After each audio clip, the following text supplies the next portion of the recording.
This is Sarah Stewart Holland. And this is Beth Silvers. Thank you for joining us for Pantsuit Politics.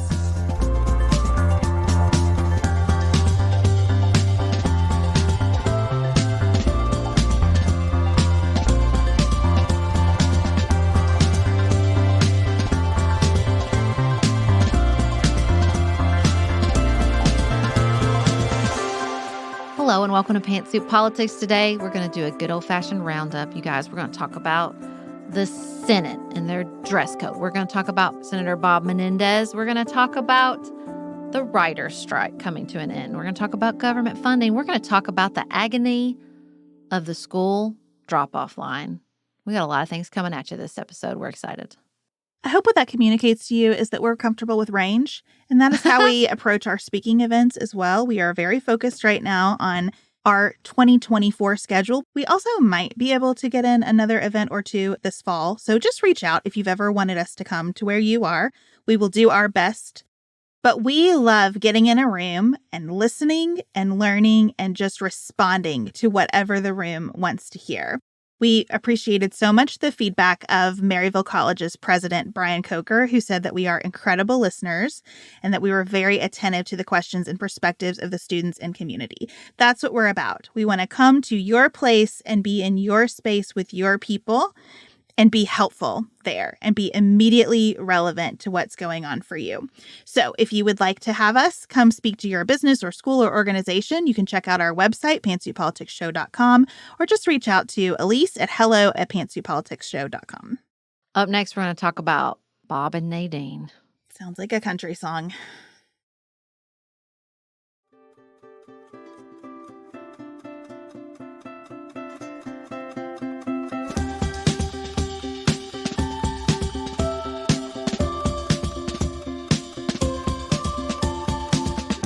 Beth, I feel ethically obligated to begin this conversation with a very important disclosure. From 2008 to 2009, I worked as a legislative correspondent in the office of Senator Bob Menendez. Seems like very important information I just should disclose. Before we begin the conversation about Senator Menendez's most recent indictment, which you spent a lot of time with this weekend. I did, and so I can tell you that the conduct relevant to the most recent indictment does not concern your tenure in his office. It does not. 2018 to 2022. That's right. I did not get paid in gold bars, you guys. Like, that's not what was happening when I was in the office of New Jersey's, at that time, junior senator. That's how long ago it was. He was the junior senator at that time. I think those are important things to think about. Like the fact that when this indictment happened, he was the senior senator from New Jersey, but has been in politics for most of his adult life. Long time. From mayor to New Jersey legislature to the House of Representatives to the Senate. Started in the school board, I think, like right out of college. Now sitting as the chair of the Senate Foreign Relations Committee. And that is very important to understanding how it came to be that he entered into a relationship with a woman who had a friend who has very close ties to the Egyptian government. And Egypt is one of the top 5 nations receiving the most foreign aid from the United States in the whole world. Wow. So, other important background, this is not his first indictment. That's why I very specifically used the words most recent indictment. He was indicted in 2016 under allegations involving a relationship with one Dr. Melvin. There was allegations of corruption. It ultimately ended in a hung jury. And Dr. Melvin went to jail for Medicaid fraud. But Senator Menendez lived to fight another day, was reelected. I do not anticipate that result with this indictment. Well, and before that, Chris Christie, as U.S. attorney, spent 6 years pursuing him over a nonprofit renting a house that Senator Menendez owned. That never resulted in charges, but I would not want to be investigated by Chris Christie for 6 years. No. I bet that was unpleasant. No. Listen, I know we have a lot of listeners in New Jersey. New Jersey is a special place in New Jersey politics are also special. Unique in their own way. Yes. Unique in their own way. And, look, Senator Menendez is unique in his own way. He came from a family of Cuban immigrants. He truly worked his way up this political ladder in a very tough political environment. For a long time, he was like the poorest United States senator. He doesn't have the wealth of somebody like a Mitt Romney or a Mark Warner. I had enormous respect for him when I worked for him. He was hardworking. He was smart as a whip. He was good to his staff. So, it's a tough one for me. It's a tough one because while I think that he creeped up to the line in these previous situations, I don't think it was so far out of the realm of the entire United States Senate or even particularly New Jersey politics. But this one seems really different to me. Well, there are pictures in the indictment of his Senate jacket with cash all over it. Cash found inside the jacket, just spread out all over the embroidered jacket. There are pictures of the gold bars that he received. There are Google search results showing him looking up how much those gold bars were worth. It's all pretty blatant. I mean, I know everyone is presumed innocent until proven guilty. He is certainly entitled to his rights and to mount a credible defense, and I will await what that defense is because this looks very transparently bad. Transactional.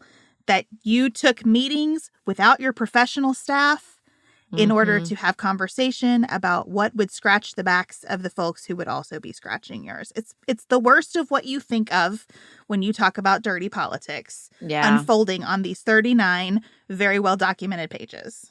Well, and I think what's tough, and I'm going to try to choose my words carefully because I am not trying to absolve him of responsibility, but he is a smart, capable operator. So to get out of 2016 and engage in this way so blatantly, to me, something changed. And the most obvious thing that changed is that he met Miss Nadine and got married. And this was not a good or productive partnership where both people were flourishing and making good choices. The other thing that may have changed is that he got out of it. Yeah, you want to think people will learn and do better, but man, well, that's a good point. But sometimes they learn a different lesson. That's so true. Here's where I have real impatience with Democratic leadership.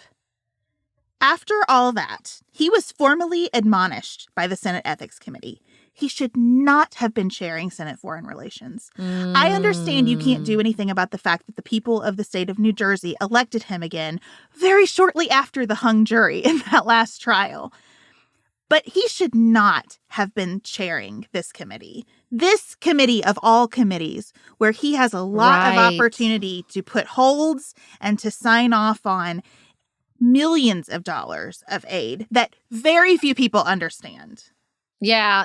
And it's not like from 2016 to today, particularly like 2016 to 2020, we weren't being exposed to all these news stories about like Rudy Giuliani meeting people from Ukraine or people meeting with, representatives of other countries in Africa who were looking for arms deals. Like there was lots of exposure to the risk of corruption inside this particular area of policy and politics. So, yeah, no, I think you're right. But I think it's hard, when a politician gets out of a scandal like that and then is elected by such a wide margin, it feeds on this narrative that they are not just impermeable, but very powerful, very powerful. That gives a certain kind of power that you don't want to cross. And especially, not to lean on stereotypes, but particularly in New Jersey politics, there's this sense of like, don't cross him, And he clearly felt that he had that power because in this indictment, it talks about how, it kind of sounds like a casual act for him to pick up the phone and call somebody at the Department of Agriculture and say, you need to stay out of this situation with the meat certification. And he picks up a phone and calls a prosecutor and says, can't you make this go away for my friend's friend? And I just wonder how many of those instances have happened throughout the course of his career and not been documented in a federal indictment. But it's gross. And it's gross especially when, for the past few years, we have all spoken, me included, very sanctimoniously about George Santos just being a lying liar about everything.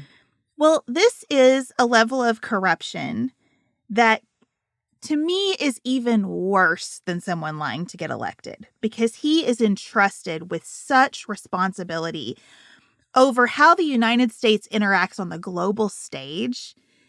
And you wield that responsibility so carelessly for a Mercedes and an exercise bike and a recliner. I mean, it's like the Price is Right showcase showdown in this indictment, like the things that are listed that he got. And it really upsets me. And I am so grateful that the Department of Justice was like, no, we are not going to be done with this. We are going to get this guy. See, that's what lends me to a different conclusion. Not that I mean, we don't have to compare them. We don't have to pick who's worse. They're both terrible.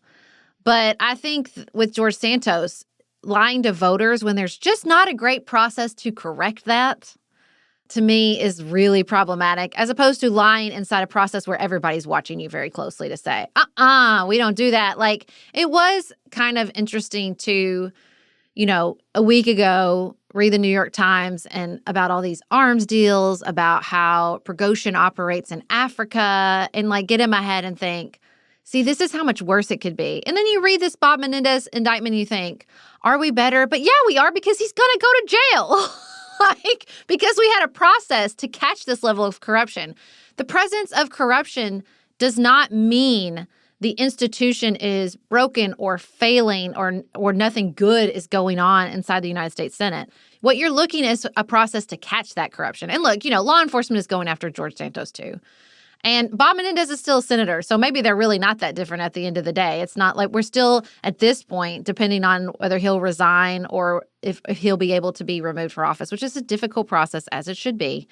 But it is encouraging to me that, like, they went after it and they said, no, you're not going to get it. We don't do this in America. We might do it, but you're going to get caught and you're going to get stopped and you're going to get in trouble. And you have to believe that somewhere Merrick Garland is like, throw the damn book at him. They're not going to accuse me of partisanship anymore. But of course, like, the Republicans are not even responding in a reasonable manner. We had a listener say that they're out there going, this is just a distraction from Hunter Biden. You guys, do you need a nap? What is wrong with you that you think that this level of corruption and crime and the pursuit of justice in the face of it, that is really about a distraction from Hunter Biden and his tax fraud? Give me a break. There's a level of obsession with Hunter Biden that is unhealthy in a way that I can't wrap my head around.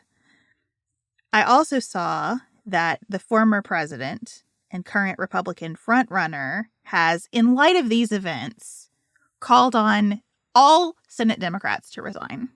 All of them. Oh, wait. Walk me through this slowly. Well, in an all caps Truth Social post. Oh, well, I assumed that. Okay. He says that everyone would have known about this. So all Senate Democrats should resign. They should resign from office.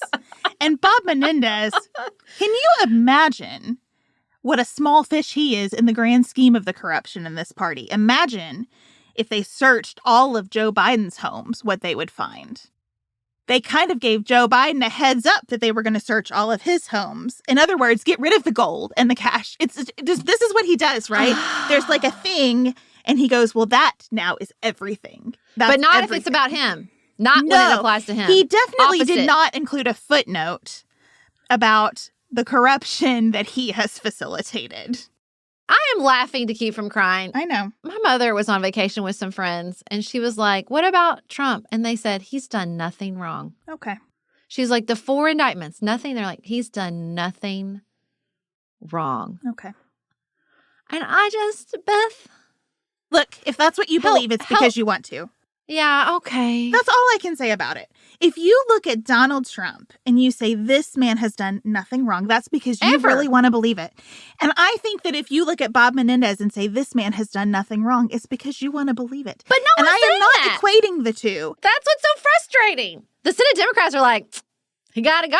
Like, that's not going to work. And better than that is that Democrat Andy Kim, who represents New Jersey in the House, came out over the weekend and said, I never thought I would run a primary campaign against him, but that's what I'm going to have to do because New Jersey deserves better than this. This Wow. is the correct response, right? That is what you should do if you are trying to be part of a healthy party that takes public trust seriously. On the flip side, I just can't even articulate it. I can't. If y'all listen to our premium channels, you know that that's a valid and important response here at Pantsy Politics. Trying to can, but I can't. Even. I'm trying to can, but I can't. Oh, you guys. Well, all the way from gold bars to gym shorts, we have another very important debate happening inside the United States Senate. Chuck Schumer changed the dress code. And okay, I have so much to say about this, but here's the first thing that I think was a mistake. He went all the way to you can wear whatever you want, which I think was a miscalibration. Maybe we could have gone to business casual will be acceptable in certain situations. Like maybe it was too much too soon because people have lost their minds. There are 48 Republican senators and murmurings of a few Democrats willing to join them to strike down this rule change. This was reported to be a concession to John Fetterman, who prefers gym shorts and hoodies. Because he's very tall. It's hard to find tall people clothes. Y'all, my friend, let's all say a moment of silent reflection and goodwill. And I bet y'all are good resources for this. Beth, my friend Diane has an 8th grader who wears a 2839. I want you to think about that in your head. Wow. A 2839. And that's where I've got lots of grace for John Fetterman. When you are that tall, it is hard to find clothing. So I see that and I acknowledge that. But I think it might have been a little too much too soon. I'm trying to channel my inner Beth. So we don't have to say this was all good or all bad, but maybe we could have just calibrated it a little better. What I think is tricky for Senator Schumer or anyone in 2023 setting any kind of dress code is that I'm not sure what business casual means anymore. That's a good point. I think even business is a hard dress code, especially for women. And you see that playing out in the Senate. I mean, Senator Sinema often, I think, pushes the line of what falls under the heading of business apparel. True. And if I were a guy who had this kind of uniform definition of what this means, that would probably bug me. At the same time, because we don't have a uniform as women of what business means, then you get all this extra scrutiny. And so that is why I don't care about this at all. I don't even mind that Senator Schumer was like, whatever, just do whatever, use your judgment. I think use your judgment is an appropriate thing to say to a group of only 100 people who represent 330 million people to make our laws. Surely they can use their judgment about their clothes. You feel that good about J.D. Vance's judgment? I don't feel good about a lot of their judgment, but I care a lot more about them taking the office seriously, not taking bribes, not doing extortion, reading their briefing books, not spending all their time podcasting. There's just a long list of things I would rather them focus on than their apparel. But I think that's what a good dress code does. I don't even know if this is achievable, but in theory, I think the idea is like, we've made this decision for you. This is what you're going to wear, right? And, we've talked about dress codes before at schools. And one of our listeners emailed and said, my new favorite phrase, which is clothing communicates. And I do not want J.D. Vance wearing Let's Go Brandon t-shirts on the floor of the United States Senate. I do not want that. I do not want that. I would not mind for the dress code to say you cannot wear clothes with words on it. Okay. I think that would be fine. Because I also don't want a new level of corruption wherein Senator such and such becomes the Vineyard Vines model. Every time he's on C-SPAN, whatever. There are a lot of ways that this could go very wrong. At the same time, I don't like how the Senate especially, it has become all about the optics. It is all that they look really nice and they travel in entourages and they do their press hits. And it sounds, especially from that recent McKay Coppins piece about Mitt Romney, like very few of them are carrying the workload, the substantial workload of the United States Senate. which they're getting done as we transition to our next conversation. They're doing a lot better job than their compatriots in the House of Representatives. That is for sure. Right. They got all the 12 bills. They did the spending. They did their job. So I want to make sure they get that shout out. I just struggle. But look, I do not think we are better off as a nation because John Fetterman is wearing a suit, even though he has never been a guy who wears a suit. And he has been elected to many offices by people who know that he is not a guy who wears a suit. In my mind, in the theory, I really don't like the increasing informality with which Americans just generally treat life. Yeah, you don't like that in the world, though, right? It's not just the Senate. You don't like that in the world. I don't like that in the world because here's what I think. This isn't going to be a controversial take. I think the way in which people are increasingly acting ugly and hateful to retail staff and wait staff and just generally, as we say in my house, showing your butt is related to the fact that some people show their butts, literally. Like, I just, I think they're related. I think that there is a formality. This is what I teach my kids about church clothes. This is a sacred space. We communicate that with our clothing, with the effort in our clothing. So it's really about the effort to me. It's really not about the clothing because your effort might be jeans and your best t-shirt. That's fine. But I want to see some effort because I think in getting dressed, that's why people wanted to dress up for the Eras tour, right? Because when you exude effort, it builds the experience. It places importance on the occasion. That's just a part of the whole in which we say this is important. This is something we prioritize. And I think, when everywhere is pajama land, we don't dress differently when we leave the house, then we think we can act how we act in our house, which is why we talked about on our premium event that people are pooping in dressing rooms and it's like an actual issue out in the world. I don't think they're disconnected. I just don't. I'm sorry. So sometimes people confuse our voices. Everybody, that was Sarah. Okay? That was all Sarah. How dare you? And now this is Beth. And I will say, I just don't agree because some of the worst behavior and the most consequentially worst behavior I've ever seen in my life has been done by guys in suits. But I'm not saying it causes it. I'm just saying it's related. It's not X then Y. I think it's not a one-way street. Absolutely. But I don't think they're completely unrelated either. I do not think that everyone dressing a little better right now would shift the overall impatience, ugliness, meanness that's happening in a lot of places. Because I think that some of that impatience, ugliness, meanness is just part of a bunch of pinup stuff that we haven't dealt with yet. And I don't think we can deal with it through our clothing. I just don't. Now, do I want the Senate to be conducted in pajamas? I do not. If I were elected to an office like that, would I have on a jacket every damn day of my life? I would. I was raised a certain way. I went to work in a place where I could not wear open-toed shoes for several years. So I get it. And it's not that I think clothing does not matter at all. But these folks have been dressing this way for an awfully long time, and the conduct in the Senate has still degraded. So whatever it takes to shift them to a more collegial work environment, I am for experimenting with. See, I don't think it's necessarily degraded. I've cited this several times on this podcast where I don't even remember who it was. He retired after many years, and he was like, when I got here, 20 people came to work drunk all the time. It's gotten better. And I think, they passed a lot of bipartisan legislation in the last term. They've done a good job on this budget. Yes, I was horrified by some of the reports coming from Mitt Romney. Absolutely. It's definitely not a reflection on everybody.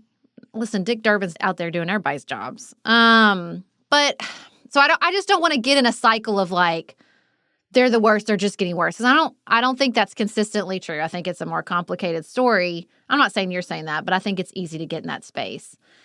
No, I don't think if we all, started wearing trousers, although something's going on because that is the fashion trend. The fashion trend right now for this fall is everybody dress up.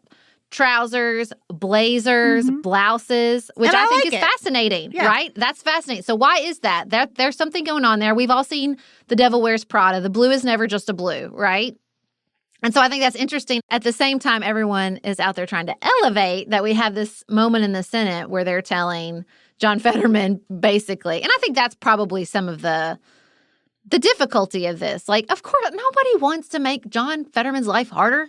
We all want him to be in his best mental space. I like him a great deal. I think he's a great senator.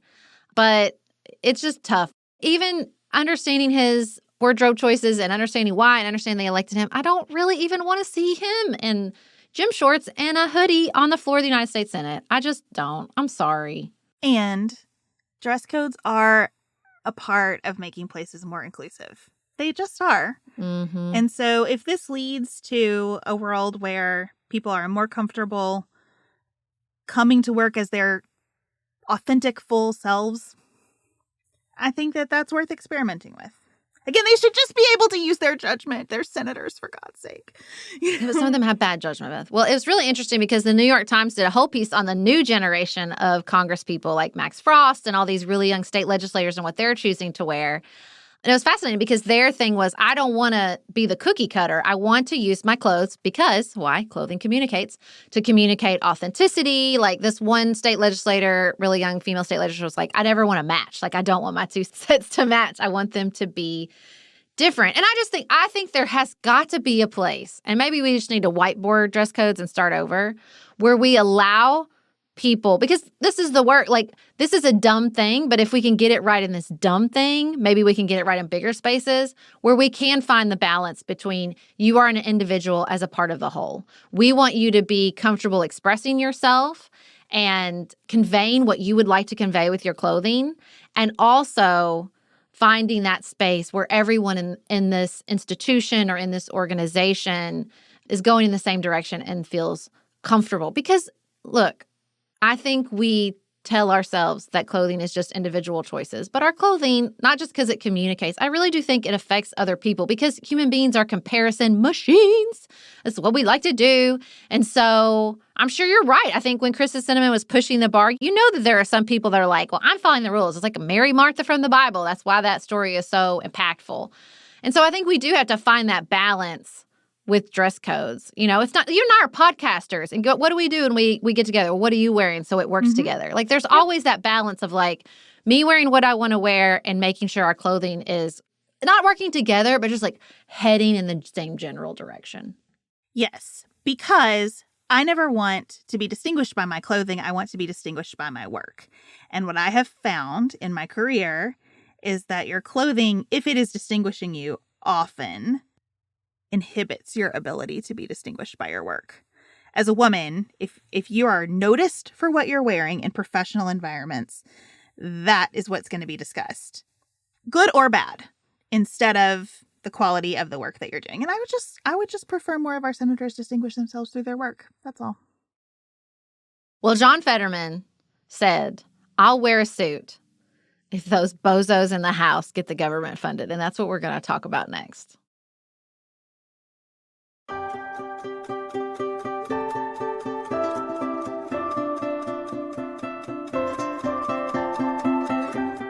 So, Beth, we're going to talk about a deal in Hollywood in the absence of a deal in D.C. Maybe by the time the good people of the Pantsuit Politics community are listening to this episode, there will be a deal. You never know. I hope so. You never know. Kevin McCarthy is a mystery wrapped in an enigma sometimes. So maybe he'll get a continuing resolution. I do think that's probably the best we can hope for at this particular moment in time. I do not see a scenario in which they're funding the government by the end of this week. The entire thing hinges on Kevin McCarthy deciding that he is willing to have a few Democrats vote with him. Mm-hmm. That's what this is about. Are we going to keep the government open or not, based on whether the majority of Republicans will accept something that they can get a few Democratic votes on instead of continuing to be held hostage by their far right wing? That's it. Yeah, the Chaos Caucus says if you get Democrats, we're going to call a vote of no confidence and you're going to lose your job. That's what Matt Gaetz's position is. Yeah, and I think Kevin McCarthy is getting closer to, cool, who's going to replace me? Because that's the question. Right, go for it. Here's how I feel about this. I've been thinking a lot about this Chaos Caucus as I head to the national parks next week. You have a disclosure to make on every story this time. I do have disclosures on all these news stories. I feel like these Chaos Caucus members who have safe seats and are just like, I win if I cause chaos. I feel like if they shut the government down, we should all show up in those districts and make those towns feel the chaos. You should stop being able to send these members to Congress with basically no consequences for yourself and all the consequences for the rest of us. I'm ready to roll into wherever Florida district Matt Gaetz rolled out of and chain myself in the middle of their freeways and say, how do you like it? How do you like chaos when it shows up on your door? Because that's what you keep sending to Congress and you don't ever have to suffer the consequences. It makes me mad. You know, things are kind of out of control when they're listing the members of Congress who are causing trouble, and mine doesn't make the list. I am represented by Thomas Massey, who used to be the king of the chaos. He doesn't even get a mention anymore. It drives me crazy. I'm going in the national parks and that will suck, but this is serious. Really disruptive to people's lives. People don't get paid. Military members' spouses don't get checks. People can't make rent. It's so frustrating. It is fiscally irresponsible, too. It's fiscally irresponsible. It's politically bad, but not for them. That's the problem. I was just thinking in my head, how do we make this politically impactful for the Chaos Caucus? That's why I was thinking, well, hell, maybe we should go to their districts and make their lives miserable. The voters, because they're not getting the message. Yeah, I don't think that it's obvious how expensive a government shutdown is. But it is expensive. When you put anything in pause and you don't know that the pause is coming and you don't know when the pause is going to be over. Remember COVID and the supply chain and all the lessons that we learned about how going into pause and then restarting costs a lot of money? That same thing happens with our government.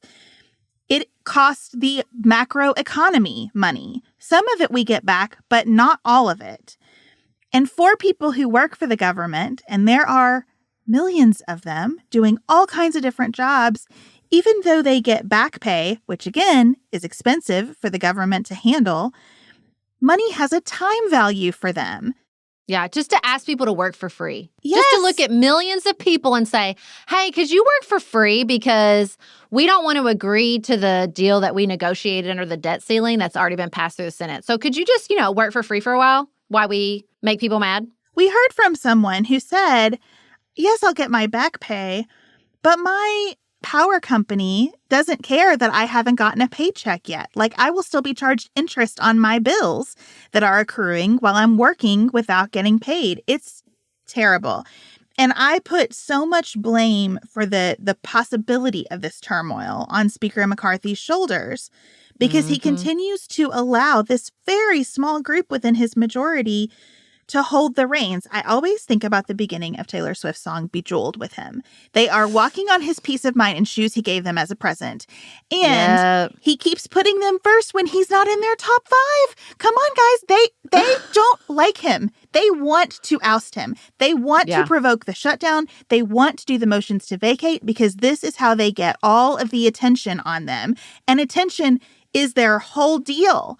And I just wish he would tell them to take a long walk, try their best, bring whatever motions they want to bring, put up whomever they want to put up for speaker. But in the meantime, he is going to keep the government open. And I truly hope that that's the decision he will have made by the time you hear this. Yeah, agreed. Well, listen, we have some good juju out in the universe because the studio heads seem to have mostly followed that general direction and done the right thing. They have reached a deal with the Screenwriters Guild, and the Screenwriters Guild press release was it's exceptional. And the studio's press release was we have a deal. So I think that sounds great. I don't even need to read it. I just read the press releases and thought, I think this sounds great. I couldn't find a lot of detail as we're sitting down to record because it's pretty new information that they've reached agreement, but I'm excited to learn especially what they have done on AI. And I am excited to see what impact, if any, this will have on the actors' strike. Well, I just keep thinking about Chelsea Devonta saying, unless you want all your media written by Nepo babies. And I'm not saying that as a character judgment, but that's all. The only people who could afford to do it, could afford to work their way up the reins and work in these writer rooms were rich people. And I don't want all my media written for rich people. I don't want none of my media written by rich people, but I don't want all of it written by rich people. And so the idea that now we have a minimum size of the writer's room. We have minimum seasons. We have better negotiated pay through streaming. Like, this is all excellent. And I have to think it's got to be a really great sign for the actors as well.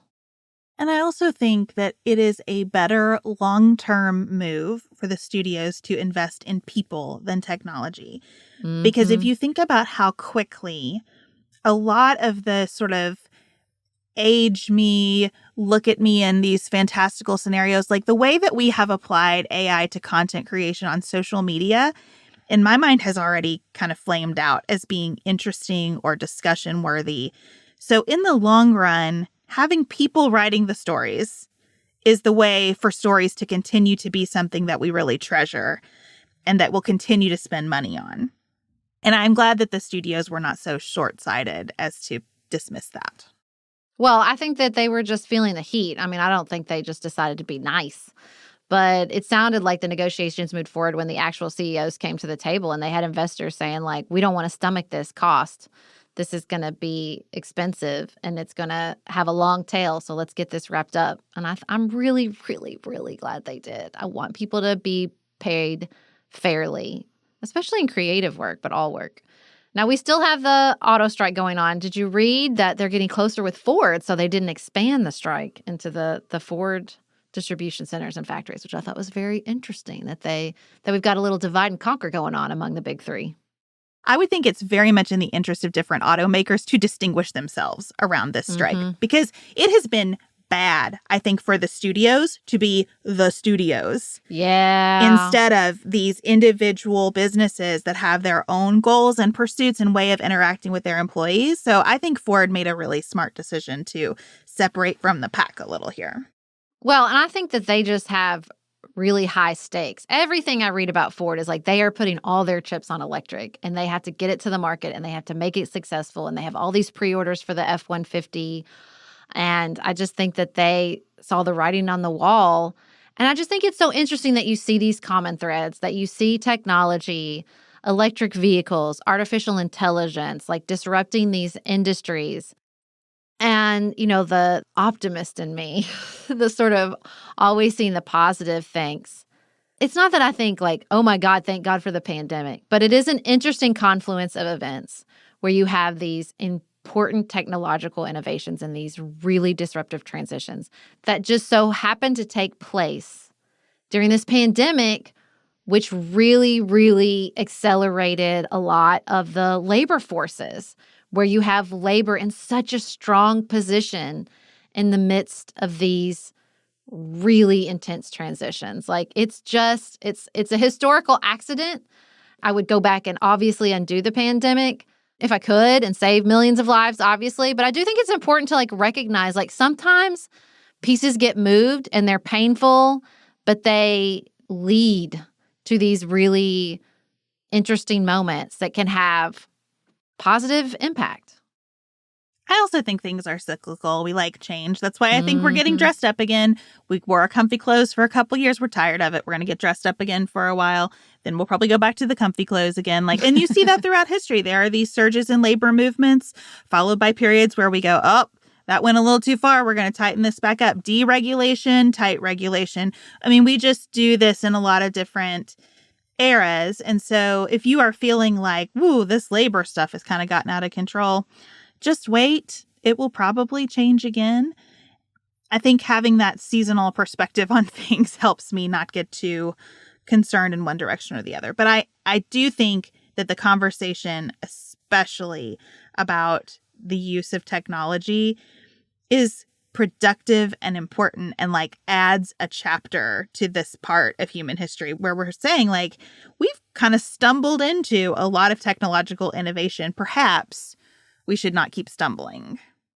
Well, that's interesting, though. That's against Elon's observation that all technical innovation comes through massive effort. Sometimes you just stumble into it.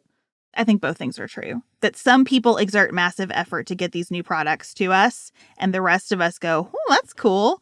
And we don't think, how could this destroy us? Or what could this take from us? What will the cost of this be?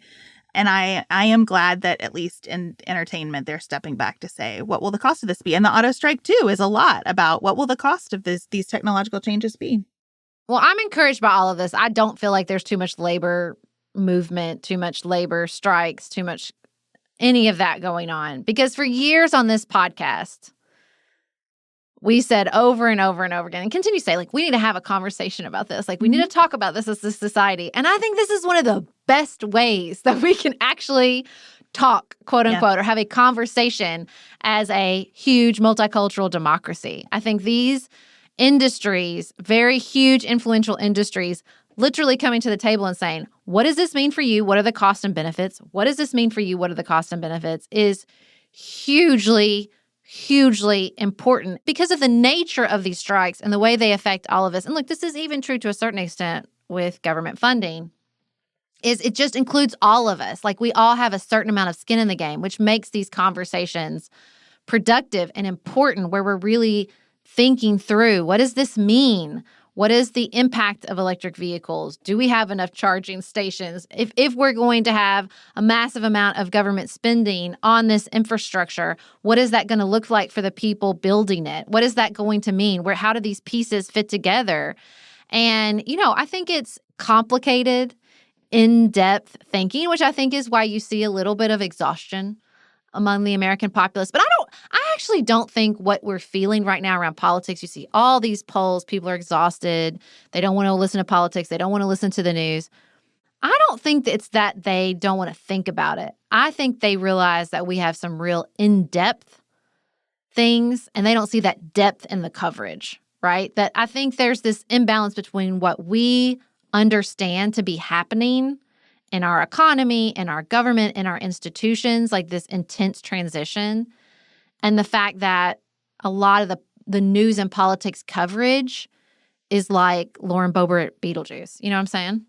And Bob Menendez and Trump tweeting that everybody should now resign. I mean, a lot of it seems outlandish and silly and built for a different purpose than the purpose in front of them if they are trying to tackle these things that a lot of people are trying to tackle every day in their work. And I just think that that's just the coverage, because I do think that stuff is happening. There was good work done in the Senate on a bipartisan level to get all 12 spending bills through. That's incredible. We haven't done that in a long time, and they did it. And there was once in a generation investment in climate change that now they're translating into things like the American Climate Corps. Like, all this stuff is happening. And so it just bums me out, because I think there is real work being done, including at these negotiating tables with the writers and at the negotiating tables with the big three auto manufacturers. And I think people feel that and they see that. And I just hope that translates into some positive outlook and some encouraging, hopeful understanding of what's happening in our country, and not just the crappy surface level coverage of, corruption and politics as usual.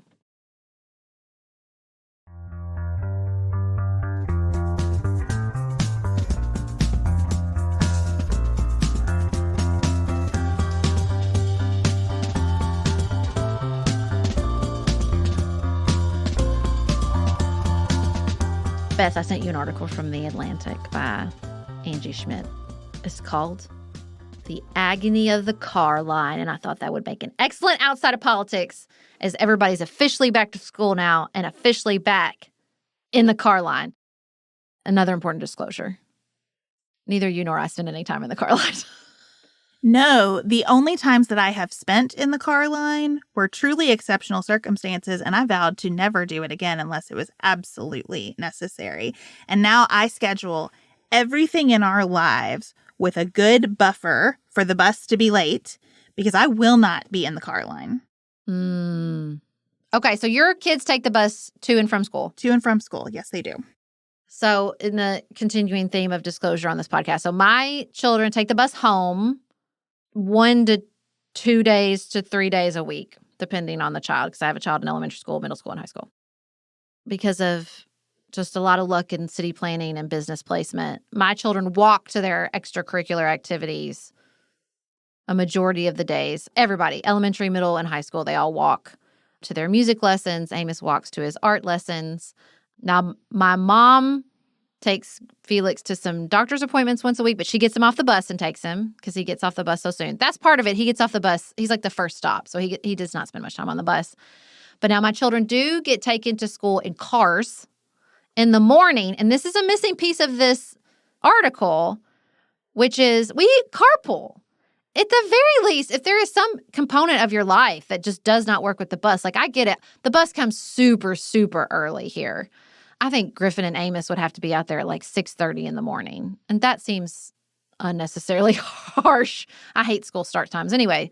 But we carpool with a neighbor. So I don't ever have to do it. My neighbor takes the littles to elementary school and Nicholas takes the bigs to middle and to high school. And so I'm super spoiled because I really do hate the car line. I don't even understand it. I don't understand why people get there so early when it really saves you like 15 to 20 minutes. Like last year, a couple of days, I would pick them up for the car line, Felix in particular.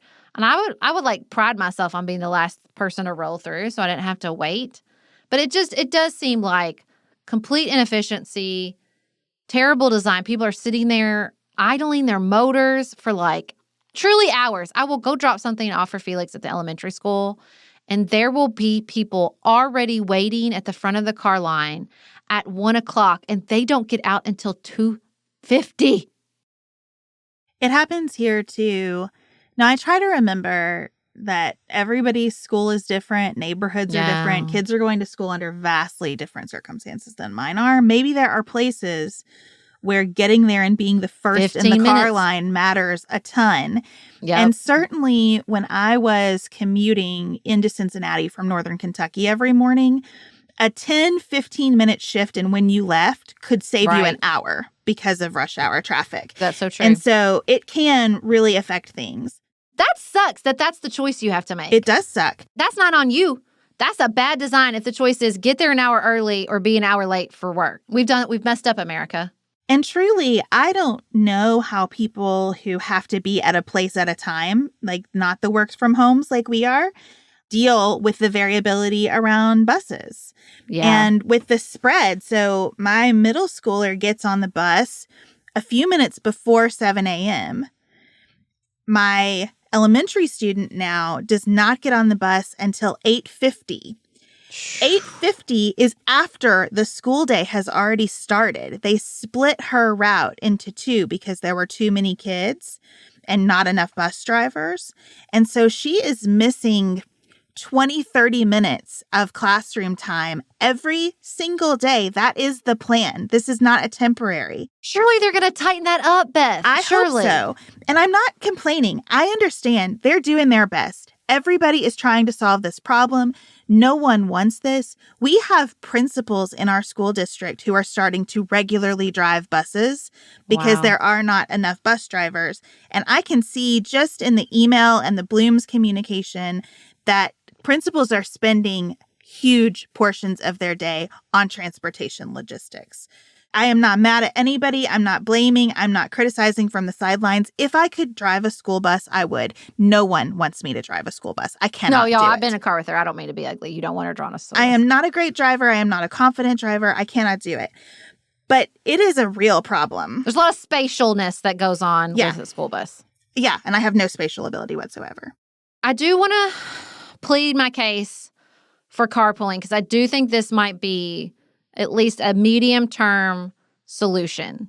If we all just looked around and said, who could I carpool with? Either direction. So that there aren't so many cars in the carpool lane. So we're cutting down on some of this difficulty. If the bus is just not a solution for you, or if you could carpool to a bus stop, I don't know. Like there's a lot of pieces here. I think if we could get together as communities, this is a lot of what we love here, right? We want to work together as a community. And I love that my kids spend their morning with other adults. Just a short car ride. A lot happens in a car. You got to have some really good conversations with kids in a car. You know what I'm saying?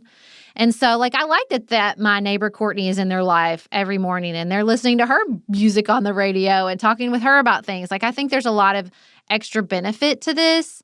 And, we also shouldn't forget walking and biking. Everybody used to walk and bike to school. My husband gets really upset because he's like, I biked 2 miles to school. What's the big deal? But I think there's I love the Japanese solution where the kindergartners, they walk, but they all walk together in their little yellow hats. So everybody knows that's what's happening. They're walking. I think we could have a lot more space and room for other ways to get there as well.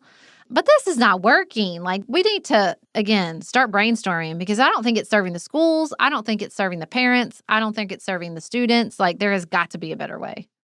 It all gets even more complicated if your school district has really prioritized socioeconomic diversity in the schools. Mm-hmm. Both of my girls really go to true neighborhood schools. Yep. And so their bus rides are very short. Jane could walk or bike to and from her middle school. The roads are not such that that is an option for our elementary school. There are not sidewalks. It would not be safe for kids to try to walk or bike to the elementary school. But that's a choice, too. We could make it safer for kids to bike. Yes, absolutely. That is a thing we could do. My community's added a ton of bike lanes. We could really prioritize a way that they would not be biking alone. I mean, that's the danger of biking is often when you're by yourself. And maybe I should work on this in my own community. There's a way for Griffin, I think, to bike to school with his friends. But a lot of that is he's dragging a violin to school. It does not lend itself. We tried it a little bit in middle school. He biked, but it was the violin, getting the violin on the bike and back was really difficult. But, I think some of this problem solving, maybe we just need to, focus on a little bit because I think we use cars to solve problems so often and they're not really solving problems. I just wonder if staggered start times are more of an answer. Within an elementary school, if the schedule staggers a little bit, that's terrible for parents too. But if we're not going to have enough people driving buses, we are going to have to shift things in pretty significant ways that are going to be shocking and a big adjustment. And, everything that happens at school that's different than when you went to school you think is horrible, right? That's your first reaction, oh, this was so much better when I was a kid. But we are all going to have to walk back from that because this is such a mess in so many very different communities across the United States right now. Well, it's not a very uplifting note, but I think you're right. And we look forward, as always, to hearing about how this is affecting you guys. We want to hear if your community in particular has found a good solution to the agony of the car line. We want to hear about your thoughts on, everything we discussed in this episode. Please do not be too mean to me about my opinions on the Senate dress code. My heart is in the right place, guys.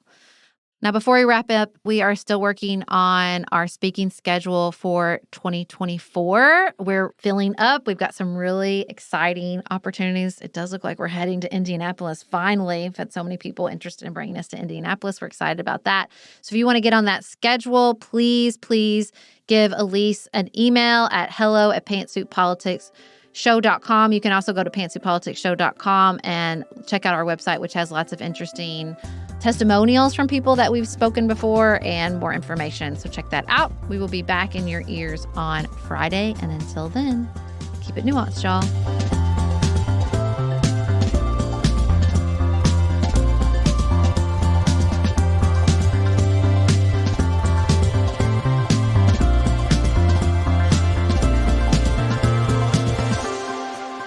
Pantsuit Politics is produced by Studio D Podcast Production. Elise Knapp is our managing director. Maggie Penton is our director of community engagement. Xander Singh is the composer of our theme music with inspiration from original work by Dante Lima. Our show is listener supported.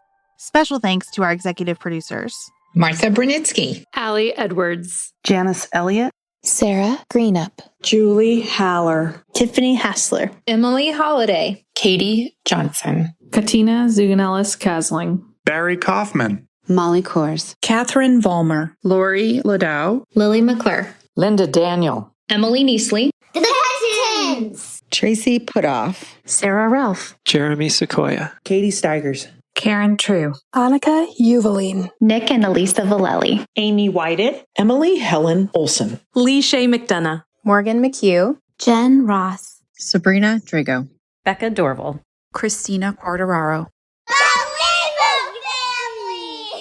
Jeff Davis, Joshua Allen, Melinda Johnston, Michelle Wood, Nicole Berkless, Paula Bremer, and Tim Miller.